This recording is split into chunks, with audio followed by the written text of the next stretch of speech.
What would you do if a child told you a secret that changed everything? What if that secret exposed the very people you trusted most? What if, in a single moment, your entire world turned upside down? This is the story of how a little girl's whispered words broke a cycle of cruelty and saved a man's soul.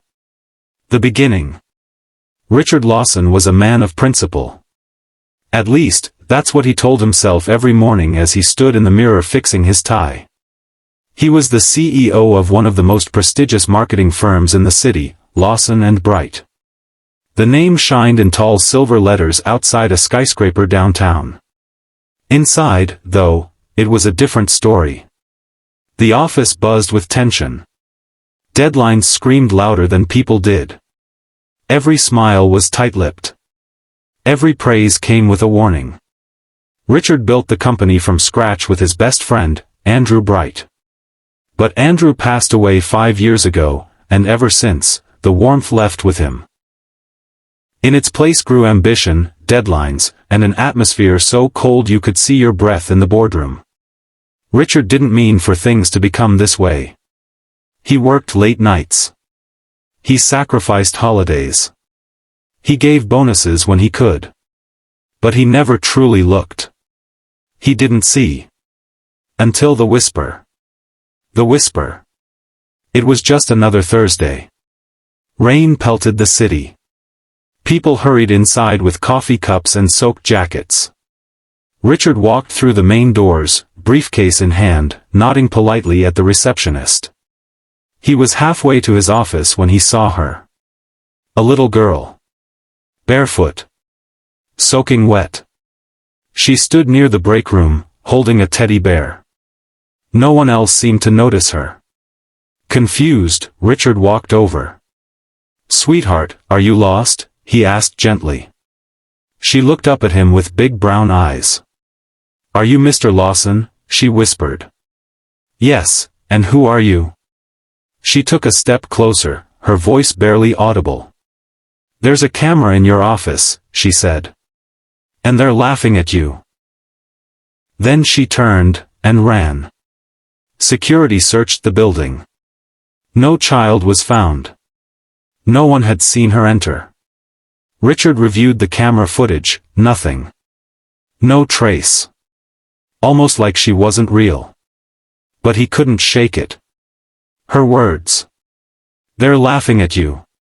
That night, for the first time in a year, Richard sat at his desk and didn't answer emails. He just listened. And in the silence, he heard something he never noticed before. The revelation. The next morning, Richard arrived early.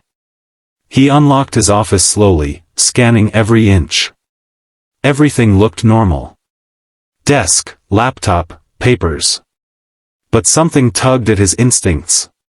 He searched behind the bookshelf. Inside the air vent.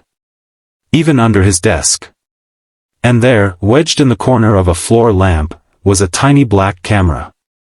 A hidden surveillance device. Live. He stared at it for what felt like forever. Rage swelled, but underneath it, a deep, shaking hurt. Someone planted this. Someone he worked with. Someone he trusted. He called in an outside tech firm. Quietly. Discreetly. By evening, they confirmed, the camera had been live for months. The footage streamed to a private server, connected to an IP used by several employees, including his senior management team. They had been watching him. Mocking him. Recording his conversations. Even using them to manipulate company decisions. Profiting. Gaining power behind his back. That night, Richard sat alone in his office. The little girl's voice echoed in his mind. "There's a camera in your office. They're laughing at you." But who was she? The storm. The next morning, Richard didn't go to his office. He called an emergency all-staff meeting. The entire team gathered in the conference hall. Confused. Curious. And then. Richard walked in with a box of files. "I trusted every single one of you," he said, calm but cold. But someone, or several of you, planted a camera in my office. You watched me. You manipulated me. You violated everything this company stood for. Gasps. Shifting feet. Eyes wide. Panic. I have full access logs. Footage. Names. I know everything. He paused. Let the silence hang like a blade in the air. As of today, the following employees are terminated immediately. He read the list. It was nearly the entire executive team. HR. 2 senior managers. Even his assistant. The room was dead silent. And then he added, everyone else, you're not off the hook. You saw something. You felt something. And you stayed quiet. A woman in the back raised her hand. She was shaking. We were scared, sir. They made us scared. Richard's expression softened. For the first time, he saw what he had missed. Fear. Not laziness. Not disrespect. Just people, surviving in a toxic culture. The turning point. Richard didn't shut the company down. Instead, he called in a nonprofit specializing in workplace wellness. Therapists. Mediators. Culture consultants. They started weekly meetings. Anonymous reporting channels. A complete restructure of management. And then one afternoon, something extraordinary happened. A janitor named Marcus walked up to him. Mr. Lawson, he said quietly. About that little girl. Richard blinked. You saw her? Marcus nodded. She comes here sometimes. Never says much. Just stands in the corner of the break room and stares. Looks a lot like that portrait in the hallway. What portrait? Marcus pointed to a faded photo in the lobby. Richard walked over. His heart stopped. It was a photo of Andrew Bright, his old partner, holding his daughter.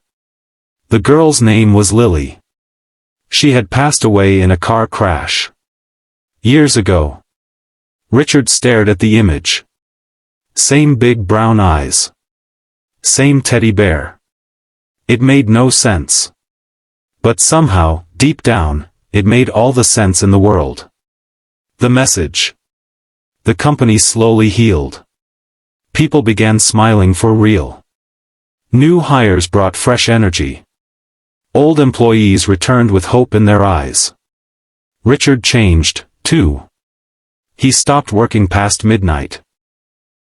He started mentoring. He began seeing people as people again. And every now and then, on quiet rainy days, Richard would glance toward the break room. Half hoping he'd see her. The little girl with the whispered warning. The ghost of truth. The echo of kindness. Final words, for the viewer. We all have offices. Maybe not with walls or desks, but spaces in our lives where we think no one sees what's happening. But someone always does. Maybe it's a stranger. A friend. A whisper in the dark. Or maybe it's a part of you that you've forgotten. This story isn't just about betrayal or revenge.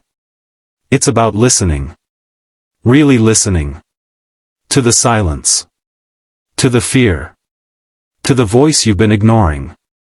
And maybe, just maybe, making a change before it's too late. Because the camera might be watching.